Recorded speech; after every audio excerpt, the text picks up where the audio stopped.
What is real? How do you define real? You can't jump into cash. Cash is trash. What do? You get out. Javier Bastardo is best known in the Bitcoin community as a Cointelegraph journalist and educator for the Satoshi in Venezuela project. Javier Bastardo, welcome to the Bitcoin Matrix podcast. How are you? How are you, Cedric? Thanks for having me. It's a really great pleasure to have this conversation with you. Yeah, I'm doing great. I'm excited to talk to you. I've heard you on several podcasts now, and I'd love to hear more about you and what's going on in Venezuela from your perspective. Can you tell us a bit about what life is like in Venezuela right now, just everyday life for you or just anybody? Well, as we are living through the global pandemic, everybody is locked down. We are in the same situation, but as we are not seeing people getting the vaccines, because the vaccines are only for the Maduro supporters and the political elites. So the pandemic is hitting really hard. Our economy was collapsed, but the pandemic is making it really worse. Like people is struggling.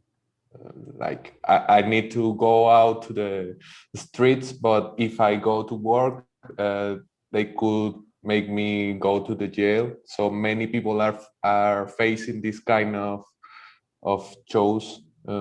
Yes, and besides the pandemic, the economy maybe, as we are adopting the dollar as a de facto currency in the country, is I am almost tempted to say that we are making a little bit better since we are kind of dollarized, but the struggle is around all the country. I think that as I'm living in Caracas, I'm not part of the large majority of Venezuelans that are facing an economic struggle. I can't tell as it is happening to me, but as my mom is part of this group, my mom is like 70 years old. So she earned a little, like $3-5 a month as she was working here, and she received this. So it is really hard to see how, if you are an elder, you are old, an old person, you probably you thought that you will be spending your last time really cool, maybe traveling around the country. My mom bought a house back in the day where she came from, and she didn't use that house anytime because the services in that place, that is Zulia, are the worst in the country. So as I can tell by my experience, everything is bad, but I'm not living the badness. But my mom, my family, friends, I know that the country is having a really bad time. So yeah, that is the reality right now, and we are trying to figure it out how to live in this new kind of normality where the regime makes you to make things 1 week and the another week you have a full lockdown.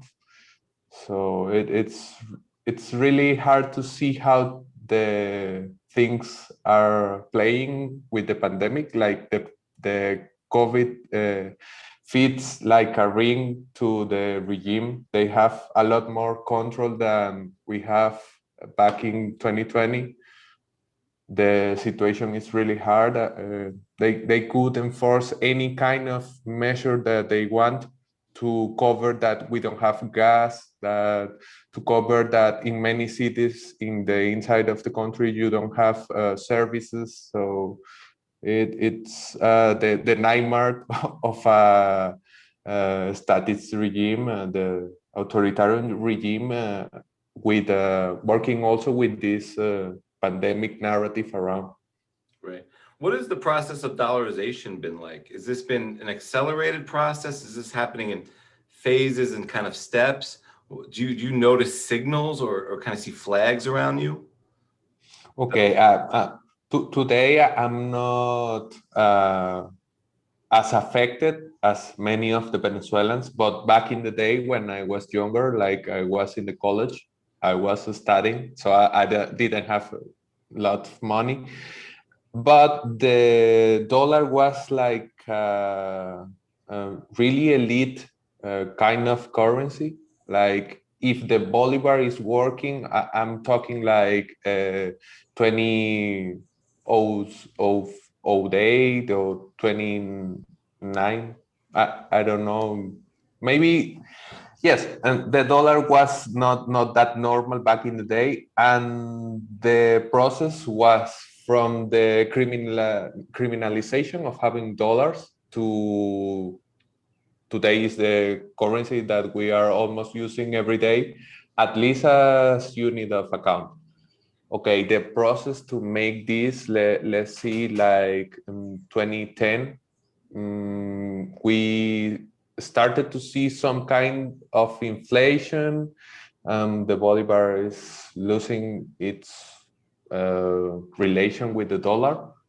But from 2016 from today, the economy, the exchange between the bolivar and dollar just skyrocket. The dollar is destroyed the bolivar almost, and we don't have back in the day the relation with the dollar. As I said, it was from elites, from people that always had money, maybe people that are familiar to the global economy, or they understand how the dollar works. But as we struggle with the inflation and as with the process of the inflation develop to hyperinflation, like 100, 1,000, 2,000% of inflation annually, or maybe in 6 months. This is it's really thought to see. And when you start to exchange your bolivars daily, and you start to see how to play, how with who you will exchange, because you are exchanging your money, you need to trust your counterparty. It's like circles of trust, how to build a network of trust to exchange dollars and all that. In that early stage, I think that there was a little group of people that are working with remittance. The diaspora of Venezuelans haven't even started. So as we enter to the cycle of hyperinflation, people flee the country, people inside the country get used to the dollars, and they get familiar to how maybe not just hold the dollars, but also how to expand, because as we are not the ones that print the dollars, we don't have all the kind of bills to make the little transactions in the daily basis. So it is a long process, maybe not that long, but it's a process that have had a lot of different stages. And as we are today, we have a lot of problems to spend the dollars. Like if you have a dollar bill of $100 bill, and you don't want to spend the whole bill because you maybe want to keep a little to make another buy, or you face the problems to exchange those, how the merchant give you the dollars that is supposed to give you, and all that. And we have different pseudo dollars, like crypto dollars, like reserve, like it's a shit coin from Europe. Like it's having a really good time here, as they have their own stable coin. The Tetherization of the economy is something that is happening, as Binance make a really good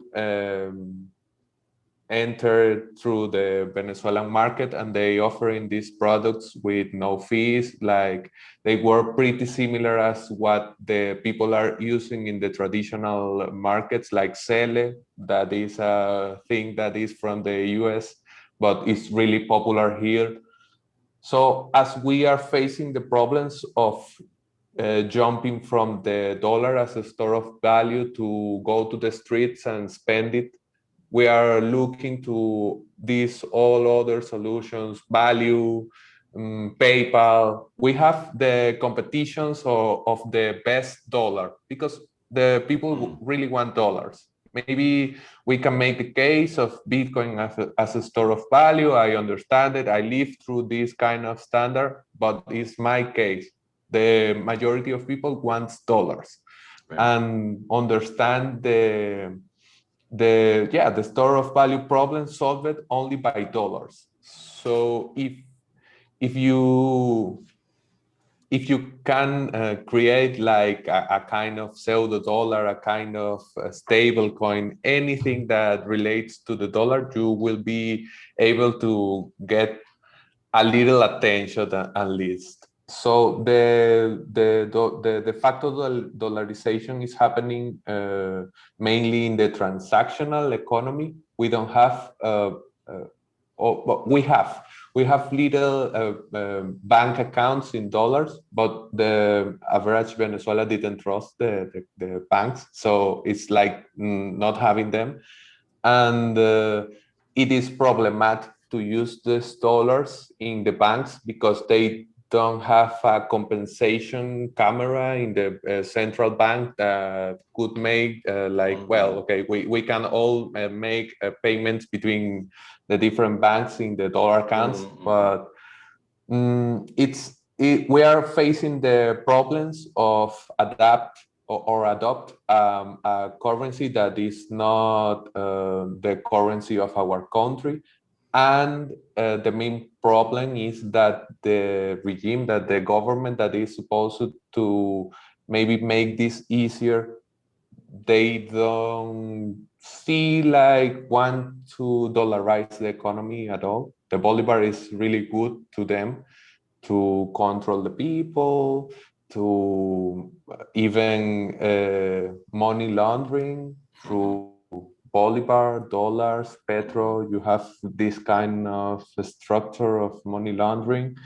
And the people that is developing the remittance all around this dollarization, and with the diaspora of Venezuelans living abroad, they also need the Bolivar to arbitrage the different currencies that they have, like, I don't know, Colombian pesos, Chilean pesos, and the Bolivar here, and what is between dollars, Bitcoin, stable coins, whatever, but they have this percentage that they could make their business. And yes, it's a really complex process, but at the end of the day, it is working.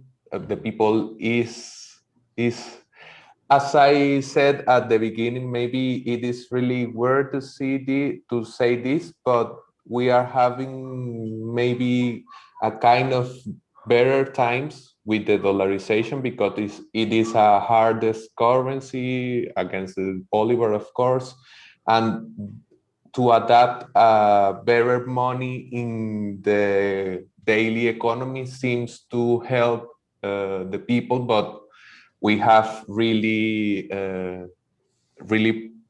deep poverty scenes in the country. So this is a really complex process. Yeah. By adopting another country's currency, does that create positive and negative ramifications that that you're dealing with or just see? Do people have a positive attitude towards the US dollar and therefore maybe America, or maybe negative attitudes around what happens in America and therefore what happens to their dollar? No, I think that the relation with the country is zero. Like, Right. we only need the dollar. Right. If the euro could be more popular, maybe we are dealing in euros. And you have, for example, in the borderlines, like between Venezuela and Colombia, the Venezuelans are using hard pesos, Colombian pesos, like as their currency, even more than dollars. So you see that it's not about the country that is used the currency, but about the currency itself. Like, I don't want to hold the bolivars. Right. It is really hard to make transactions between people that probably are working with the land. They have cows, they make cheese, I don't know, working with the land. And then try to transact in bolivars. If you don't have internet, if you are struggling to make the electronic transaction, it is really useful just to, well, I will pay you with pesos if you are in the borderline, or maybe with reais if you are near to Brazil. Mm-hmm. So it's not about the country that creates the currency, but to use it. Yeah. What is it like? Let's say someone has, they've worked all month and they have a few dollars or whatever would be considered a decent amount of money to go procure some consumer goods or food items. How hard is it to get, or easy to get, things like bread, milk, and eggs? If you have the money, whichever currency is working in that area, is it really hard? Does it take a lot of time? That is the key concept. If you have the money, you will find whatever you want here in Venezuela, whatever you want, as if you're living in America, because it is really cheap to import things to Venezuela. And we have a lot of bodegones that are like merchants that import different products like Nutella, like some cereals that are really American related, and they are selling there here as a kind of like, you can find whatever, but you have to pay the price. And if you don't have the money and you are earning bolivars, or you are I don't know, a public worker, you will struggle, because the people are earning like less than $5 a month. So you may have another ways to make money. You may have to be creative to survive. They are surviving, really surviving. But if you have the money, if you are living good, you are earning good money, I don't know, like a freelancer, like you are working from some company abroad the country, it is really easy to get anything, especially in Caracas. Maybe in other cities or other parts of the country will be hard and more expensive, even when you can find some things that are produced in the area, and those could be cheap, things like rice, things like some grains or stuff like that, you will pay extra even if you are really near to a production zone, like, I don't know, Merida, like Táchira, that are really productive zones. You will need extra money to get some other products that are are arriving here in Caracas more easy and more faster, maybe because if you can control the situation in Caracas, you can like make us everything is okay in the rest of the country, even though it is not like that. Right. And yeah, I'd love to talk more about what's gone on in the country, especially over the last 10 or 15 years. Can you tell us a bit about how Chavez came into power and the transformation in the country during that period? Okay, I was really young when I was 7 years old when Chavez arrived to the power. So I don't have a lot of memories about the time before the Chavismo. Like all my life, I've been ruled by the Chavismo. But the key the key issue that the people was having before Chavez is the same issue that we are facing today, that is the economy struggle, earning too low payments and facing too expensive prices in the market from food, from services and everything like that, but in a very, very, very, very tiny scale compared to what we are living today. So you don't have that big movement of people leaving the country in the 90s. You don't have that. This is a Chavismo kind of thing that is happening. And also the political situation was that we had like two big parties controlling all the things, that one party ruled for 4 years, then the another, and they were doing this. So the citizens feel like the institutions are really, really far away of them, like we are doing today, but again, as a little scale as we are facing today. And also the political elites was really old and was really disconnected of the reality of the main Venezuelans, the majority of the Venezuelans. Like they didn't understand what the people was facing, as we are seeing today. Like the Chavismo turned on what they swear to destroy, something like that. That they are today what leads them to the power. So Chavez came to the power in 1998. I was 7 years old. I don't really remember a lot of things about that early stages, but you have this 2002 or 2002 coup d'état, where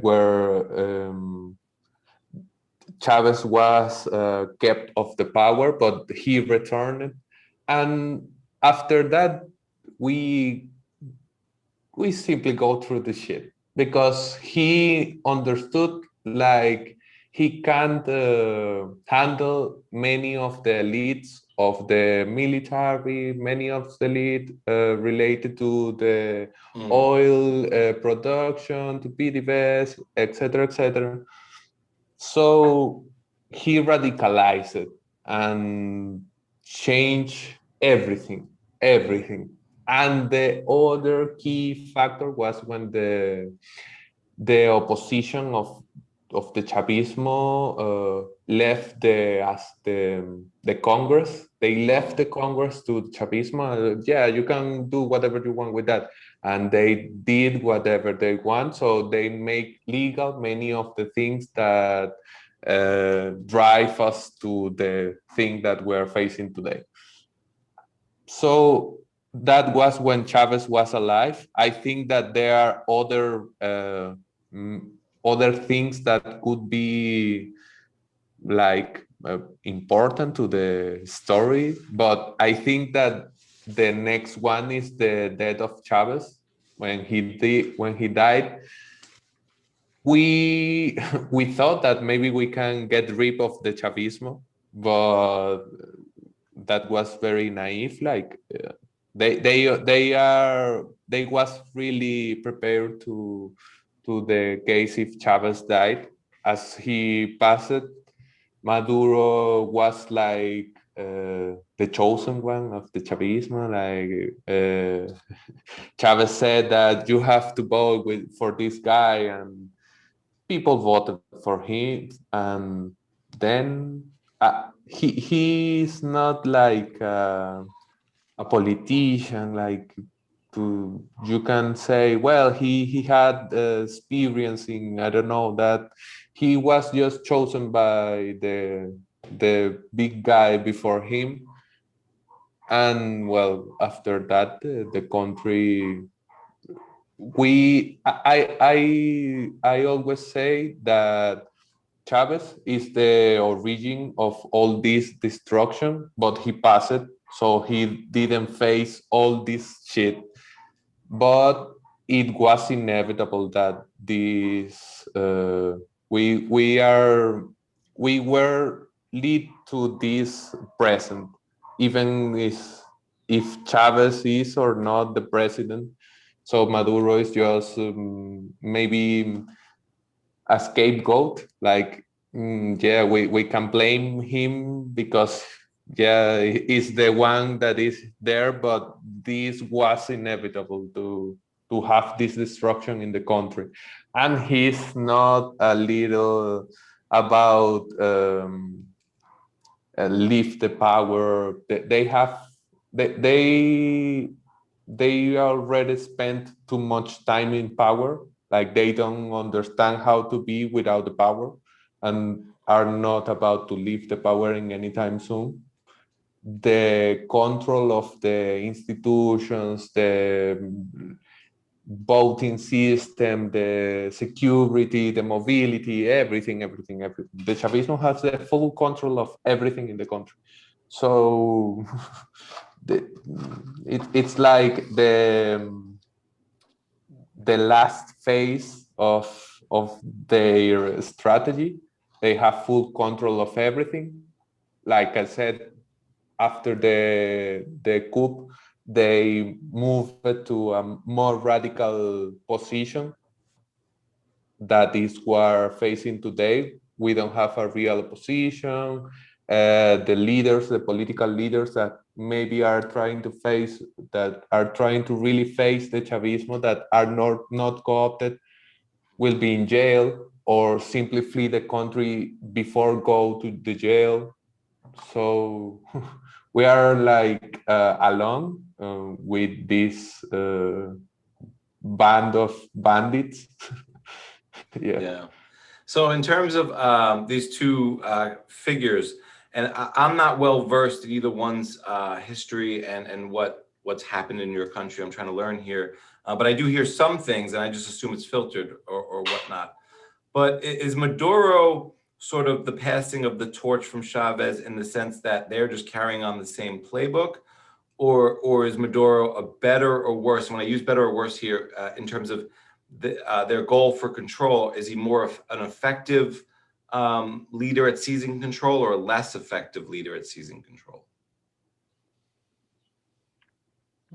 I think that they are fully related.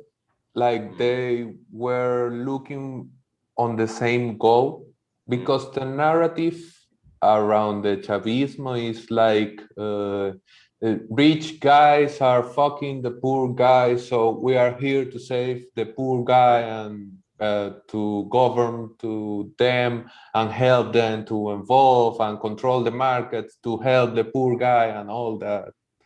So as they are doing that, they are really related, and the necessity of control, like really control the things that are happening around. And is he really good at it? Is he good at seizing more and more control? Is it you think?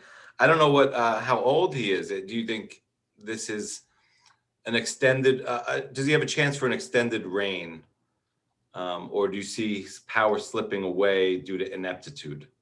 No, I think that he will have, the Chavismo will have an eternal reign in Venezuela. We are turning in a new Cuba, like the Castros. Mm-hmm. Like the Castros spent 40 years. Fidel died in the power, so we are facing that kind of struggle. Like, even though Maduro could left the power, I think that we will have earlier his son of the daughter of Chavez as president before something that is not aligned to the Chavismo. The situation is that hard today. I don't see any kind of solution where the Chavismo is the pose of the power. Even when we had in 2018 this Juan Guaido affair, like he went to meet Trump, he collect a lot of the international support and all that, and I thought, yes, this is our moment. No. Can you explain Even that with moment a little bit more? okay, I can't remember. It was in January 2018. I think that is what the date, or 2016. I can't remember. It is, but we had this president of the Congress, the last democratic Congress that we had, because we have elections, but they are all co-opted elections. Like, it's the Chavismo with the mustache, the Chavismo with lens, and the Chavismo. Everything is the Chavismo in the elections. But the last one that we have that we can say that was democratic election, an open election. We can participate in a really basis. We have the president of that assembly that said that as the elections of president that Maduro had to make in the months before, and as the constitution said that he, as the president of the Congress, will have a new presidency of the country, like he is the acting president, something like that. So we have those presidents since that moment. And in the first month of that, everybody said, yeah, Guaido will lead the change. Maybe we are having our shot against the Chavismo and everything like that. But after years passed, the movement simply died. And yeah, they have all the control. The Guaido is still in the streets. Guaido is still being around, but he don't have any kind of traction on the people. And if we are changing all around the world to a more digital world, making political change through a mainly digital world in a country where the ones that have the control are really good with killing people, like they don't give a fuck if they have to kill someone. So it is kind of weird to see any kind of change in the uh, near term. And also we are like totally disarticulated. Like, we don't have a leadership in the people in the country is not so convinced to play in the institutional games, as they know that they are co-opted by the Chavismo, and the Chavismo is just making this happen, and they could stay in power without doing anything, like just holding. I'm kind of curious, and this would be pure speculation on your part, but a lot of revolutions, especially in South and Central America, are predicated on the notion of the group who's going to oust the powerful group that's ruining it and sort of using power for destruction or not for the best purpose, and sort of this altruistic revolution. And then they sort of, what you pointed out before, they become the thing they're trying to oust. So do you think in the case of Chavez that and Maduro that they think they're doing the right thing and it's just not was turning out the correct way, or do you think they set out to do the right thing and power corrupted, or this was a seizure of power from the beginning? I think that this was a seizure power from the beginning, but they had this kind of idealistic plans that, as I said, in the 80s, 90s, people was facing almost the same thing that they're facing today, but with elites that are really far of the interests of the common citizen. And but I don't really think that Chavez or Maduro or any of the Chavistas give a shit about the people in the country. I don't really think that Right. it, like, if you maybe you see if he was from a little town and something like that, but no, I know what you I mean. don't think so. Yeah. I'm trying to gather a little bit more background on maybe how bad things get or gotten, or I don't know if they are as bad or worse, but from what I'm gathering from Wikipedia, like things got really bad in 2016, 2017 in terms of riots and violence and starvation. Are those, is that accurate? And has things gotten better since then?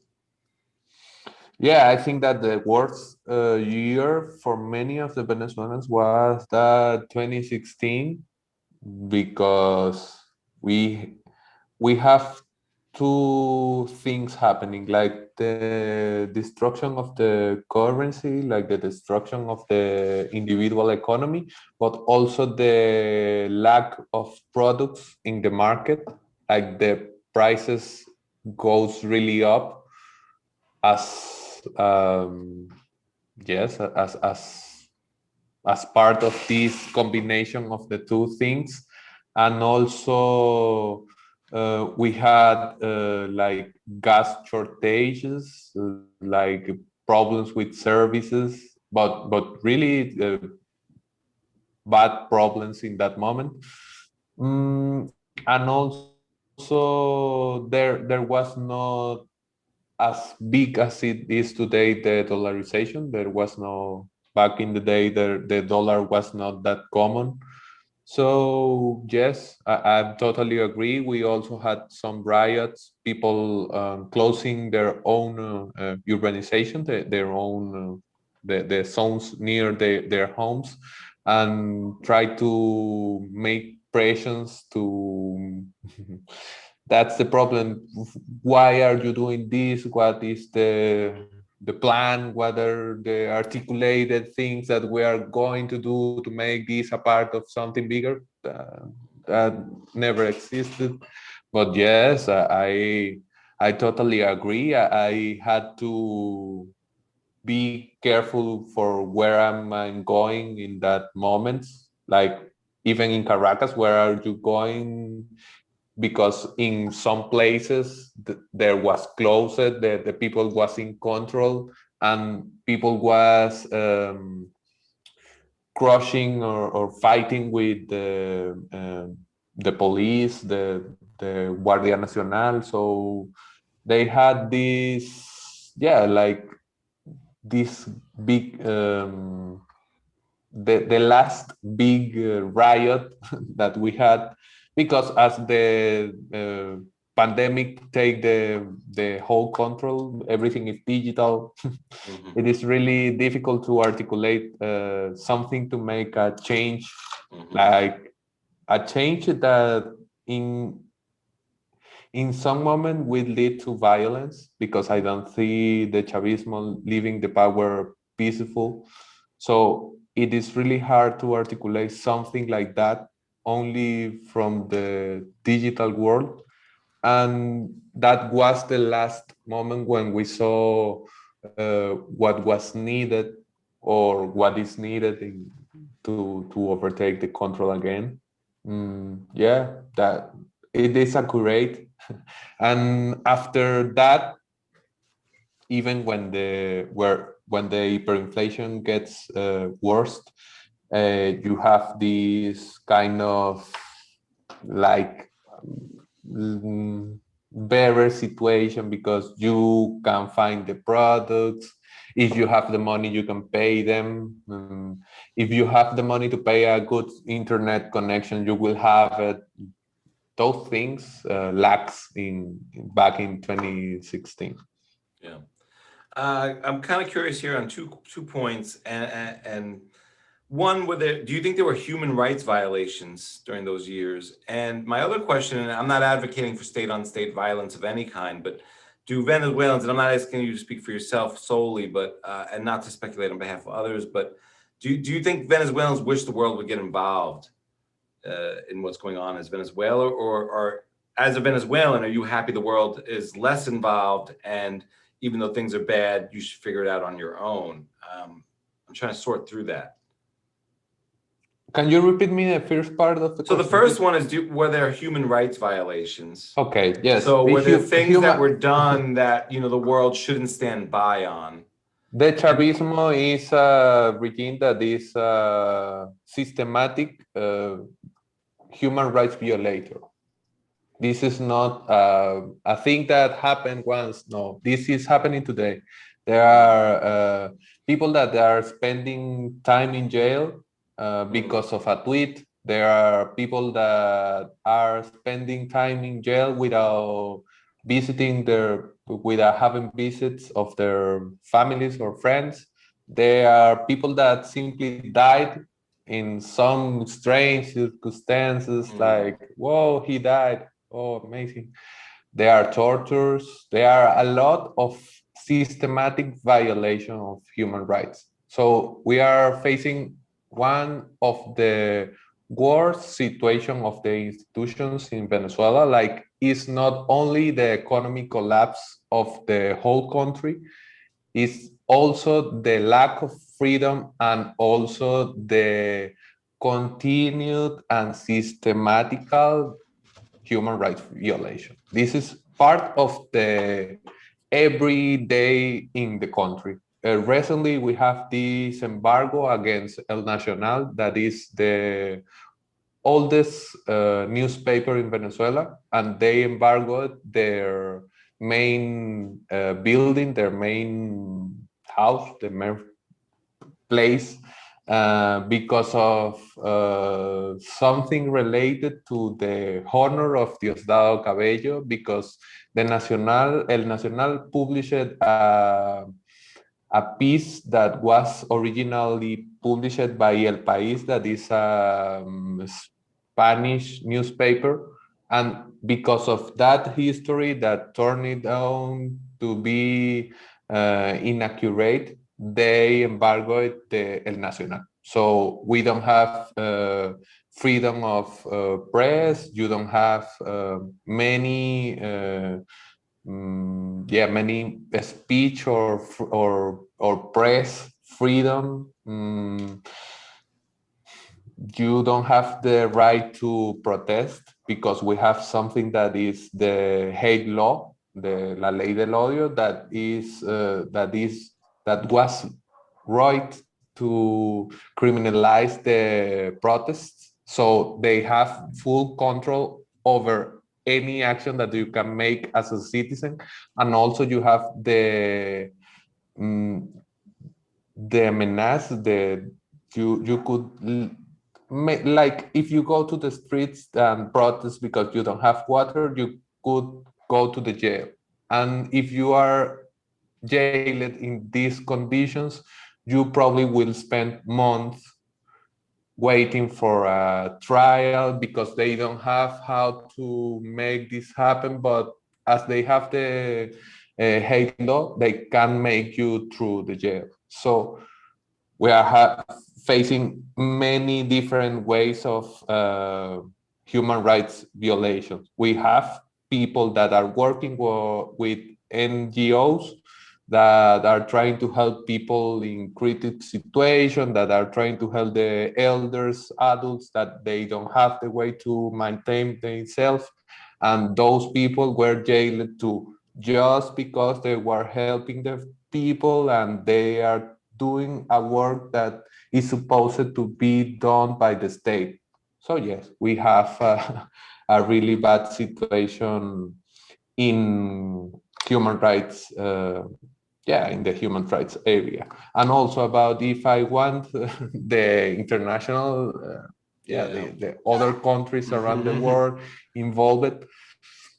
I'm living in Caracas, so um, I think that could be really dangerous to ask for people to come here and bomb Maduro and fuck him. And I don't want to get murdered, even though it could mean the freedom of the country. And I don't think that that's the right way to have the freedom of the country, because we will have really great things to pay to the countries that help us. So what is the cost to have a removal like that? Right. But in the other hand, I really want the people to understand how deep is the crisis that we are facing, and to step up in some ways, at least like in a diplomacy way. Like we could have more pressure. The sanctions from the US are not really working, but maybe we can have some that works the better. Many of these guys have prices, like the guy that is on the Sonacrypt, that is the regulator of cryptocurrencies here, have a 5 million price from information that leads to get him. Maduro have 15, I think. Same to Diosdado, so they already have even a price, and those things are not working at all. So it is bittersweet, because in one hand I am tempted to say yes, get rid of that guy, but in the other hand, I'm living here. I know people that are really near to the place where is supposed to be bombed in the scenario. So the human cost of something like that could be enormous. And also, we are in in the 21st century, so it is really hard to think that that is the only way. Like, there is no other solution to this thing.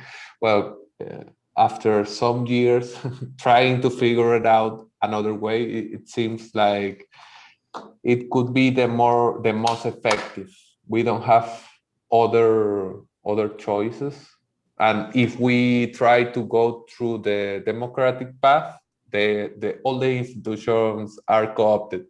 If we are trying to go to build a political movement path, we are probably going to jail.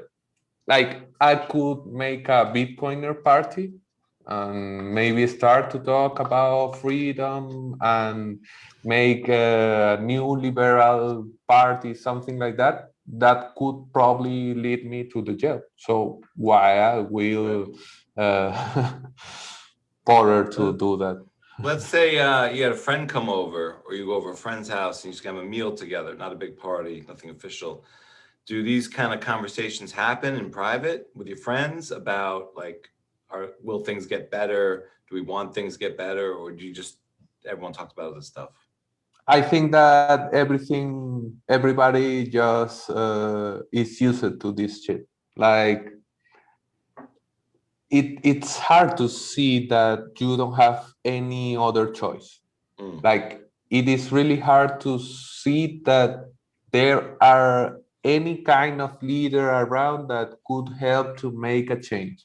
It is really hard to see, like, as a people, as a group of persons, you can't build a movement because it could lead you to be in danger. So I think that people simply avoid that kind of conversation. Like, why we are going to talk about something that is kind of impossible.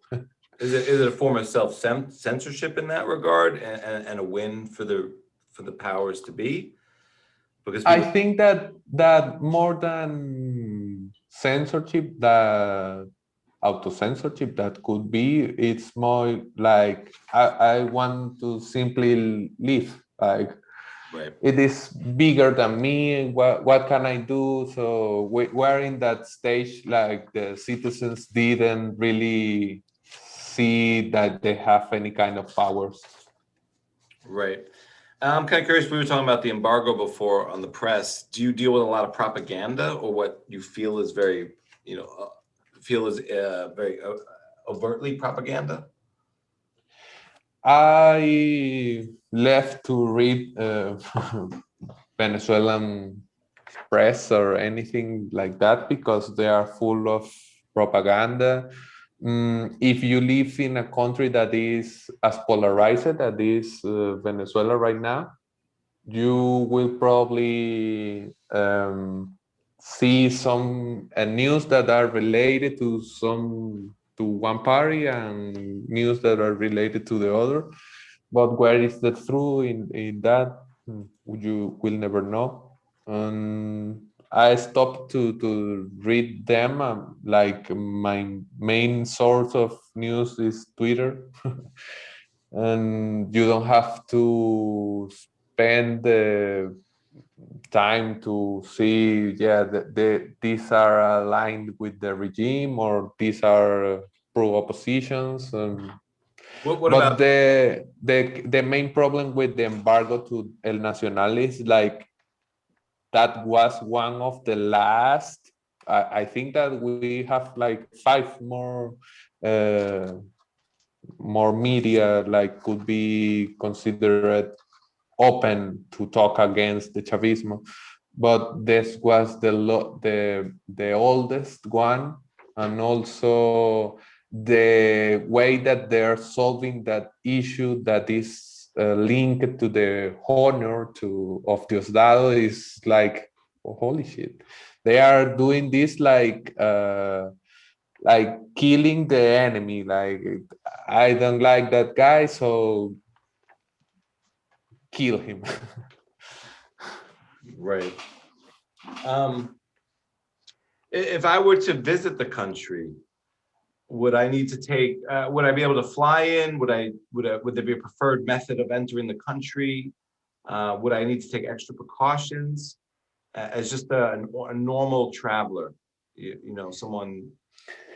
You know that Peter McCormack was here last year or the 2019, I think. And if you don't travel as something that with something that could lead to the suspicion, like you are going to do something spy, something weird to the country. No, I think that it is really normal to came here. The main thing that I could say to anybody to is able to make it to Venezuela is to be really careful, because if you are talking in English or you seems to be too too too alien from the main Venezuela, it could be problematic because we have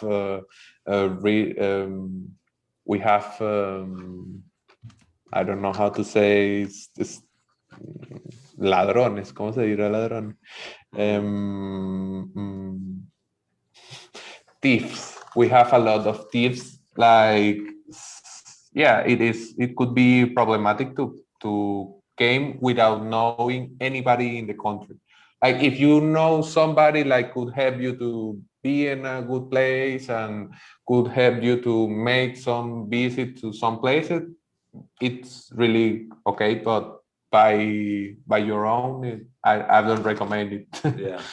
I hear what you're saying, but I want to turn a little bit to the petro again, back to currency, and where does the petro fit into the economy?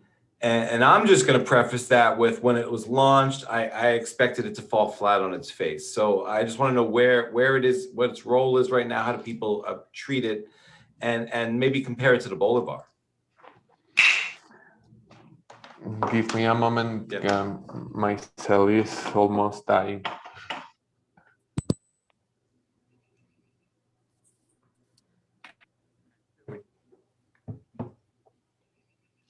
Can you hear me? Not as good as before, but yes. Yes, because I have to unplug the Okay, earphones. take your time. Okay, the petro in the petro in the economy. Yes. Yeah, we have this pseudo cheat coin that was launched in late 2016. And they said that it will be built. Then they moved it to NEM. Then the project was launched as a fork of Dash. They had a lot of technical problems, like bugs, like said that you are transacting from like 1789, something like that, and many technical problems. So from a technical perspective, the petrol is garbage. From the economy perspective, as I said, they have full control of everything. They have the power to make some uses of the petrol almost mandatory, but the market is not really buying into it. Like the nominal price of a petrol is $60, but in the market you can buy petrol with 15, $10. So you see that the market is not aligned, that the market is not confident with the tool.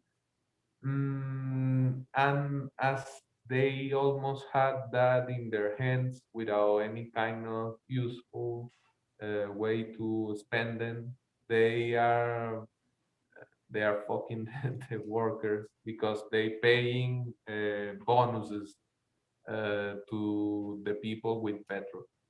So let's say that, and at the end of the day, at the end of the month, I will give you a bonus like from 30, yeah, 20, $30, but in petrol and in the nominal value of the petrol. So if they are $30, will be half of petrol. But when you are going to the market to spend that bonus, that as a worker, you probably will need that money. You only will have a half of the nominal value that you are supposed to receive. So it's I think that is one of the worst invention that the Chavismo could ever make, because people that are today, there are people that trust the Chavismo. They are Chavistas. There are people that are Chavista supporters, and they are paying that support with this shit that simply don't don't they are paying with something that you can spend in the way that you could desire to spend, and they are making you to think that this is a kind of favor, that you are resisting something, that you are facing the United States empire, that you are a patriot because you are receiving this. This is bullshit, you know. It's hard to see people trusting them and being scammed like that, and even though cheering from the Chavismo, saying, "Oh yeah, this is the best government in all time," it's really weird to see. Right. So in short, the petro is dead. They are using it to pay from their own people. They are also using it to laundry a lot of money. They have some exchange that works with that. And though many of those exchange are known for work with illegal money, like they are laundering with the petrol, they are the only ones that pay the petro in $60, the nominal value. Why? And why only to people that are aligned to the Chavismo? Why again? Yes, it is a corruption tool. It is a control tool, an imperfect, technically imperfect tool at all. Yeah. But it is here. I apologize. My sound was cutting in a little in and out in the beginning when we were talking about the petro. So I apologize if you answered this already, but is there any merit to it as a crypto? Is there a block explorer? Is there a node you can run? Can you validate the supply at all? They have a blockchain, but it is not functional. They have a block explorer, and you need to have hashes of transactions to see at least the movement of some direction, but you don't see the last blocks or something like that, or you can run a node of Petro in your house. It is closed. I don't know how many nodes are, because the guy that knows the most about this, because he worked in the early stages. He recently passed from COVID, so we don't have so much information of what happened. And no, it is not. It it is worse than a cheat coin, because with cheat coins maybe you can say, well, you can see here where how much you need to spend, or how many transactions are in the blocks, or but with this it's not the same, and the data that you could find is not as accurate as should be in a blockchain system. Right. And what backs the petro, supposedly? The petro is backed by oil and a basket of different precious metals, gold, diamonds, lithium. Well, There are what's the oil, specifically with the oil? Is that oil that is out of the ground already? What's the it's story with the a, oil? it's a promise of 60 million of gallons. So I don't know which is the unit, but the barrels, 60 millions of barrels that are in the ground in a petroleum camp that is registered under PDVSA, that is at least is managed by the state, but it's only a promise. Then those barrels are under the land. Right. And is that like clean oil or like easily refined oil? Extra heavy. Right. And does Venezuela have the industry or capacity to even refine this oil? No, because as as as these guys are tempted to think that the money is infinite, they didn't even save money when we had the boom, the petroleum boom back in 20, 2006. They didn't save any kind of money, so the oil industry simply continue to decline. Like in the beginning, I think like we can make like 2 millions or 20 millions barrels a day, and today is in the order of 100,000. Right.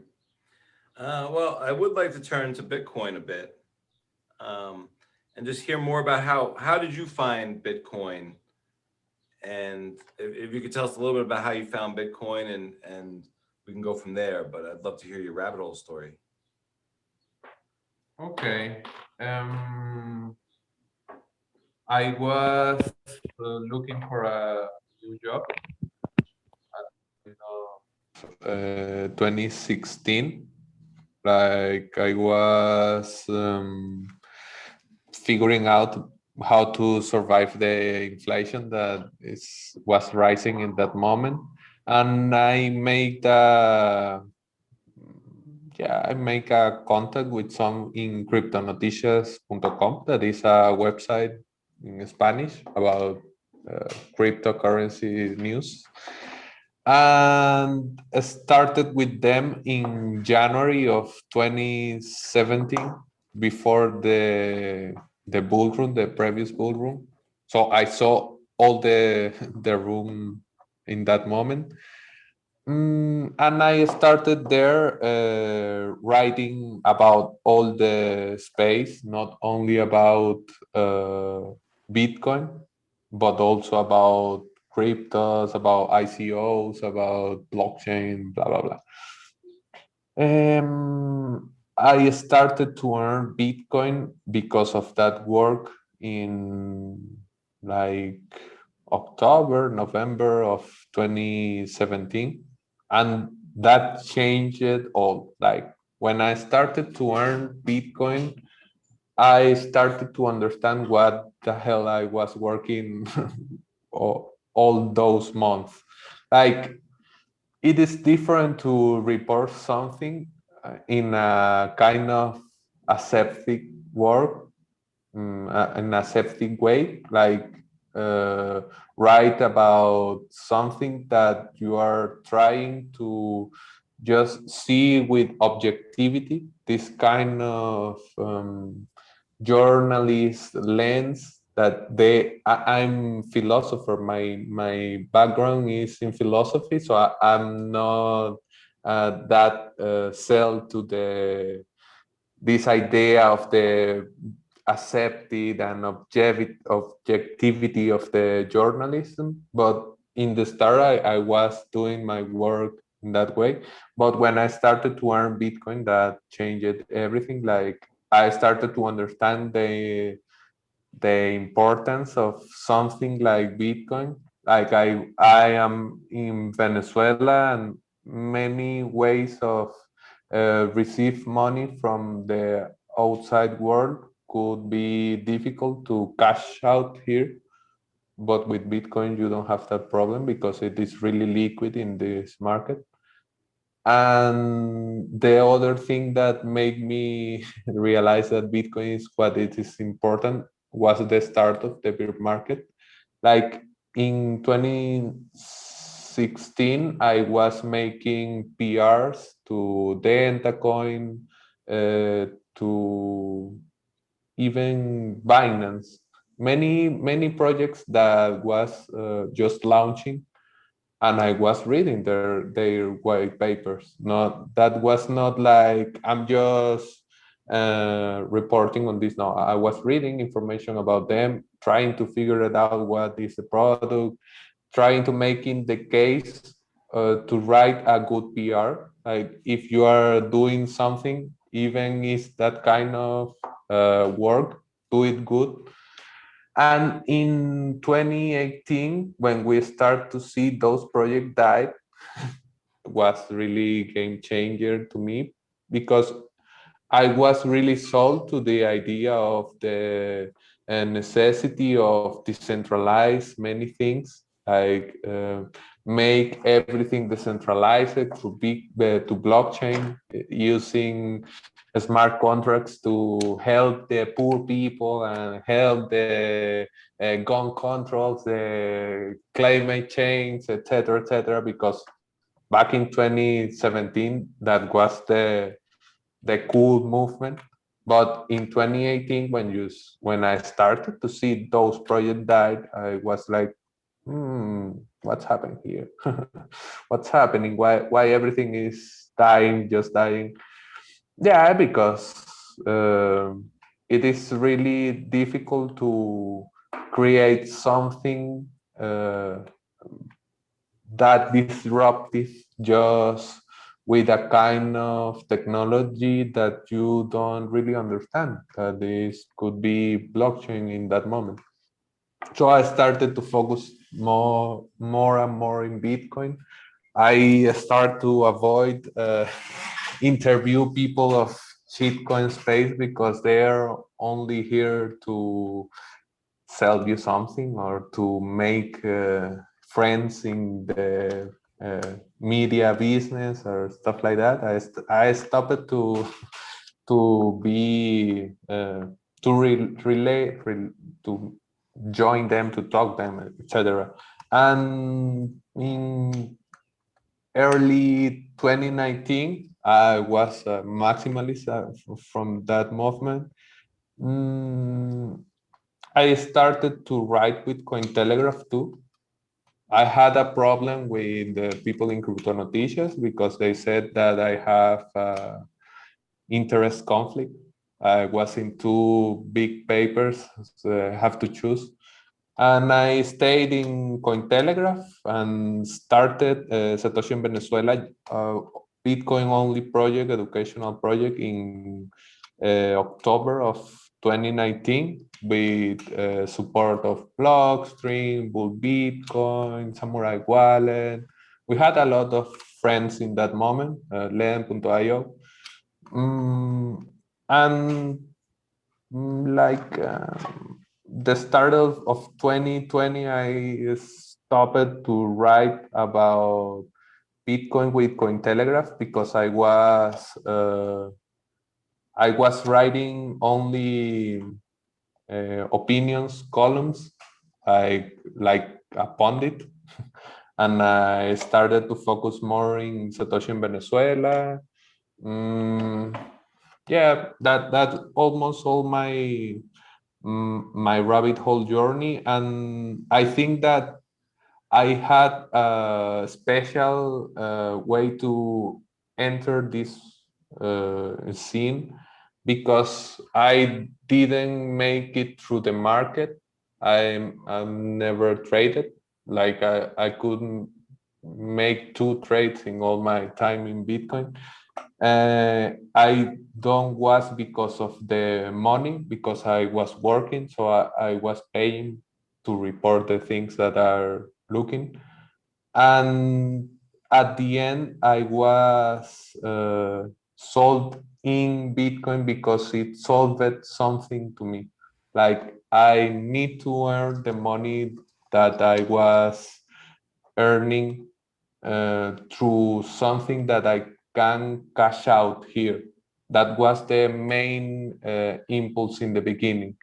But when I continue earning in Bitcoin, when I went through the cycle, like I had some money and the bear market made that money like only 30% of that value.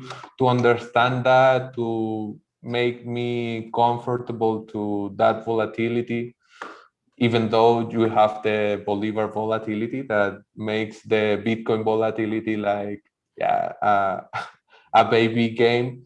You have to change the way you see things. And I think that the key thing with Bitcoin is the freedom that it gives you. Like I understand that the Chavismo have the full control of the whole country, but they don't control my money. Yeah, I could lost my money. I could say, yeah, I lost it. I could make it by my own way, by my own mistakes, not because they are making me lose it. And with that loss of money, they are making, they are getting stronger in their control over all citizens. I can avoid that control. Right. So it's like I discovered something more valuable that I was thinking in the beginning when I started to be in a relation with it. And as far as I understand that, and when I started to compare it with the things that are around that I could use, I I keep the Bitcoin thing going. Yeah. Wow. Do you have hope for Venezuela? And I'll kind of embed in that. Does Bitcoin, you hear the expression Bitcoin fixes this, fix the money, fix the world. do you think Bitcoin can help Venezuela? And I'm not talking about as for payments or for people to use as a store of value, but its existence in the world. Will Bitcoin's existence in the world, does that give you hope for, eradicating powerful regimes that control people, i.e. Venezuela? It is it's really difficult to be optimism in this kind of context because the context is really ugly. Yeah. We see really deep poverty things, people starving, people eating from the garbage. And the only thing that makes me positive in this kind of a scenario is to think like, as I discovered Bitcoin, every other kind of person in Venezuela could discover it too. And as I find the way to avoid the control that I described, they have full control of all the situation. They have full controls of many of the citizens of the country, but you have this kind of tool that could make you could help you to make out of that control. And as I understand that, I'm not special because of I discovered Bitcoin, nor am special because I understand a little things about it. I know that others can do the same thing. So you can build a movement, a political movement of citizens to face the Chavismo, but you can build a little group of Bitcoiners that will understand how deep is this kind of freedom. Because I could flee, I could leave the country. Today I could leave the country. I have the means to do it, but I'm not connected to the reality of Venezuela. Like I could stay in my house. I could go to some places in the city, even outside of the city, go to some cities in the country and stuff like that. But that is is only possible because of Bitcoin, because I was saving in Bitcoin since some time. So I'm earning Bitcoin. I work with people that is outside of the country, so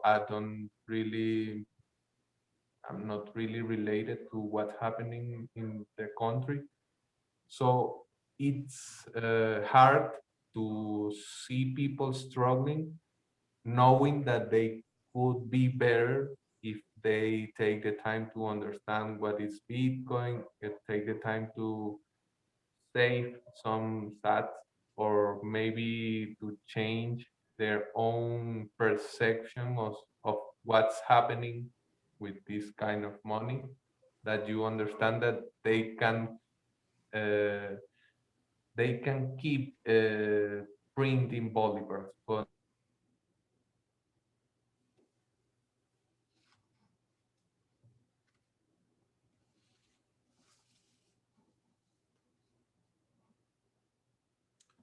Javier, you froze on me. can you hear? Yeah, now you're back. Okay. It was about 20 seconds ago when you were talking about bolivars, I think. Well, we were talking about Bitcoin and if people could, and I think you were saying something about maybe saving in bolivars, but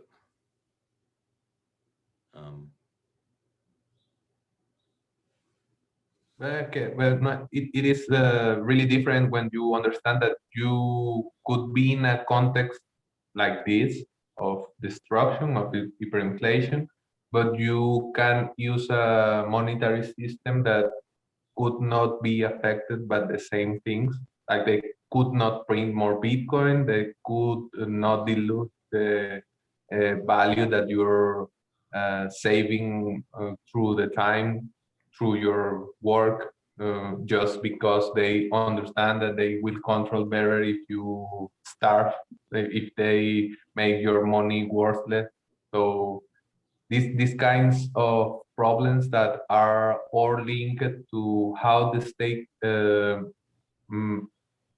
builds and yeah, manage the money are not the same problems that you are facing when you are living through a Bitcoin standard. Like I'm living through a Bitcoin personal standard. Like I earn sats, I save sats, I think in sats.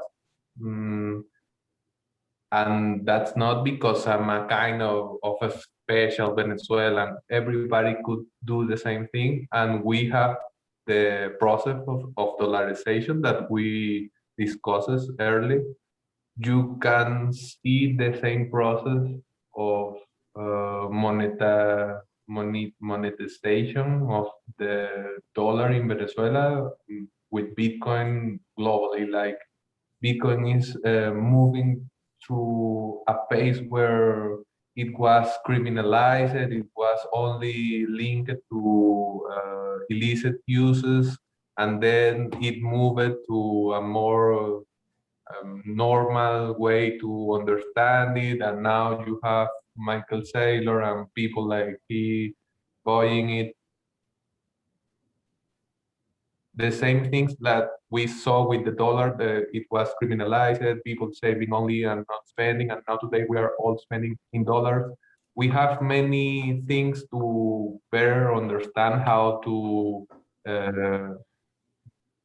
use Bitcoin and to improve our life with Bitcoin. I think that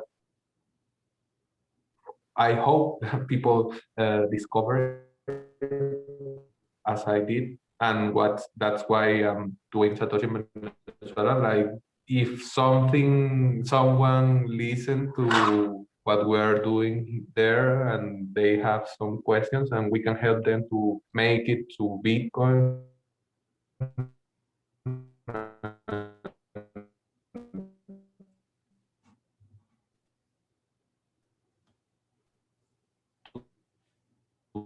You froze up for a second.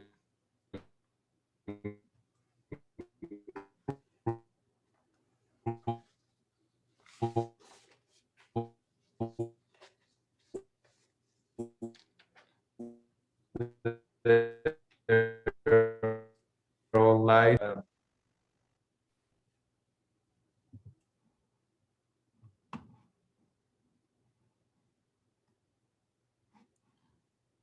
Okay. It's a little choppy. Mm.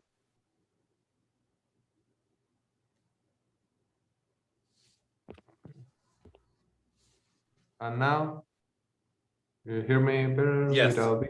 I could hear you. Okay. Yeah. Okay. You were in the middle of your thoughts, so I don't know if you want to go back in the middle of that, or do you want me to ask you another question? Now you can ask me another question. Sure. I'm kind of curious if you could tell people outside of Venezuela what Bitcoin means to you, maybe for people that aren't going through what Venezuelans are, but just, based on your experiences, what does Bitcoin mean to you? Okay, Bitcoin means a way to conquer your own freedom, even in context where you are free, quote unquote free, because we are always tempted to think like our institutions are built from the good, that the people that are leading those institutions are doing the good, but countries like this shows that those institutions are uh, probably they could fail, and they could fail in a way that you as a citizen will feel like you are too little to care, or too little to make a change or stuff like that.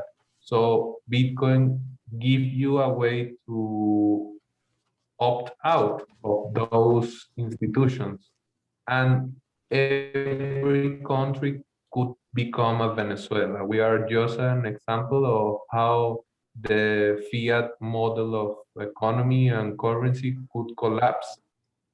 Every politician could be a corrupt politician with the good incentive around. So it is not so distant to any of the countries, even though they could be working mode today. They could be facing hyperinflationary struggle in any time soon.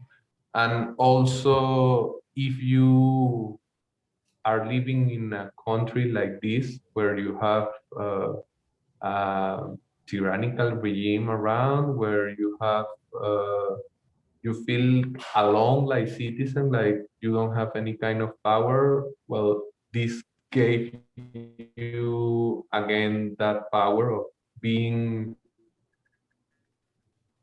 in charge, at least in charge of when you understand how deep and how that changed you. Like I don't,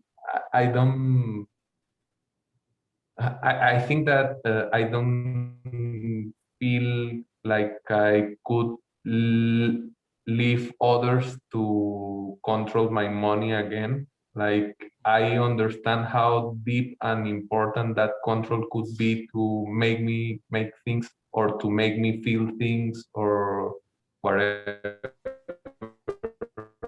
to they to continue in the power, but the people around just having bad times with that control and power. So it makes you to understand how deeply and important money is from the realization of the individual and the realization of the citizen, that I'm not willing to let it go again. Yes. I hear you. I can't tell you how much I've enjoyed this conversation. My final question for you is, what would you be doing in a future world where Bitcoin is the standard and people and including yourself are more free? I think that, well, if we if we find a stage where everybody knows about Bitcoin, maybe things that like what I'm doing today, that this talk about Bitcoin, make a podcast about Bitcoin and stuff like that, will be not as useful as it is today. So maybe we can focus in other things, but if the hyper-Bitcoinization will need the people to continue spread the word of the message of Bitcoin, I will be doing exactly the same thing, hopefully in other conditions, hopefully in a country of more self-aware citizens that understand better how they can conquer their own freedom with this kind of tools. So yes, maybe we'll be doing the same, or in the case that doing things like this is not useful, uh, I don't know, like chilling there.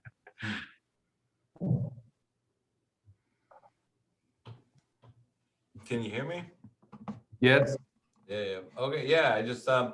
I'm kind of curious what you would be up to, in more revolutionary or Renaissance times.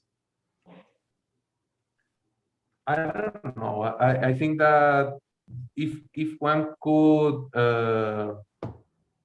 because today my main activity, my own is Bitcoin. I do a podcast. I do something about news. I work with Bitcoin enterprises.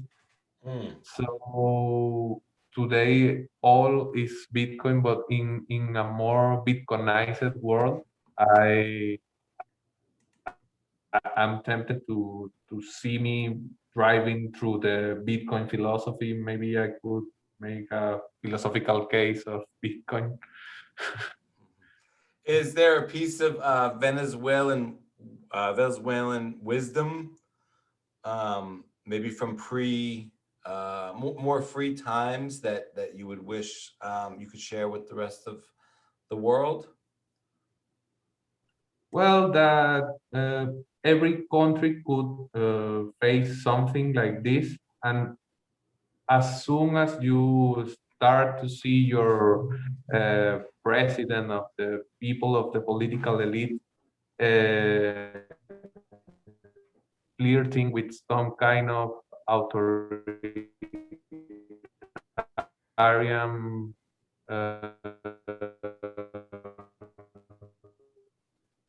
measures when they get the, and it's hard to take it back as citizens. But yeah.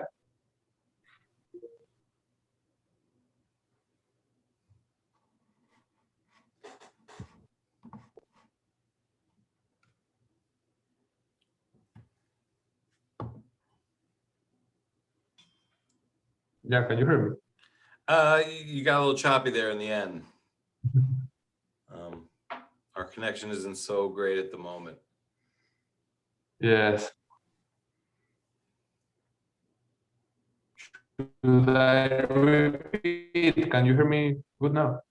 A little better.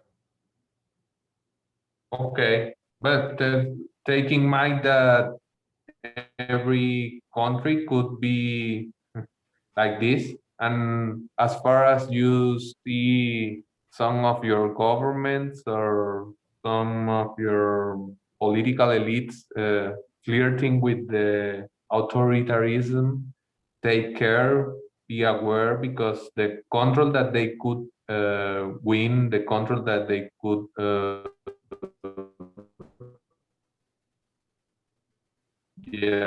build will be destroyed, and that's options to make through the new stages of the humanity, and you could lose the hyper-Bitcoinization phase of our story.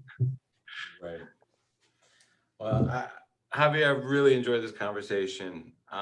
It was great to hear much more about you and Venezuela. I still feel like there's so much more to learn, but please share where everyone could find you, and if you have any parting words, definitely, please share. Okay, thanks a lot, Cedric, for having me.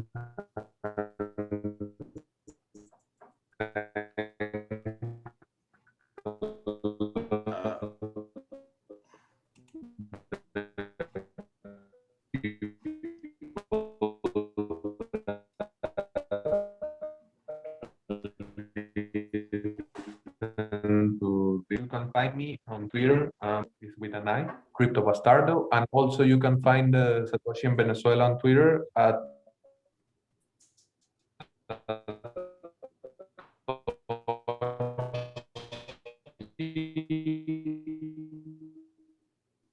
EN Satoshi and Venezuela. In other conversations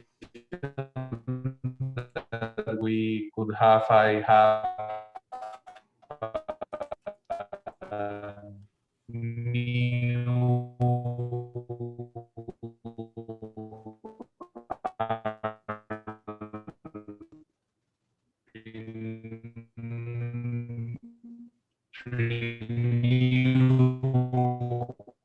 optimism around what I couldn't get a lot of that. What I'm thinking is, if we don't get it now, we'll get your outro at some point. Okay. But like that, I just couldn't get that. But yeah, I mean, I really enjoyed our conversation.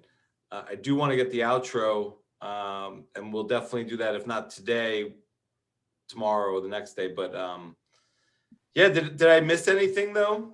Did I leave anything out? Was there anything, any questions I kind of didn't get at? Just curious. No, I think it's really complete conversation.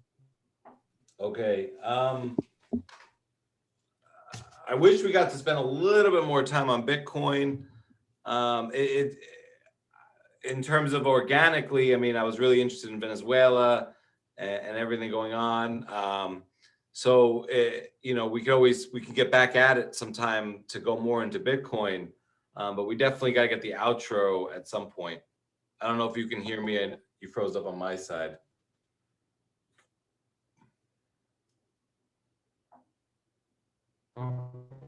Okay. I'm here. I'm hearing you. Make the when I have my connection. Yeah. I So don't know. either way, we'll get the intro outro at some point. But I really enjoyed our chat. Perfect. I'll go through it, and there's nothing I'll edit except for the sound issues, and then I'll just figure out what I need, and then we'll do the outro.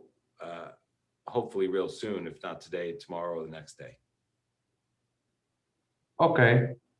Perfect. Let's do it. I can hear you right now, pretty good. Okay. Okay. Why don't you leave the video off? I could. Okay. And I'll ask you, I'll say, if you have any parting words, and let us know where we could find you. Okay. Let's see if we can get that.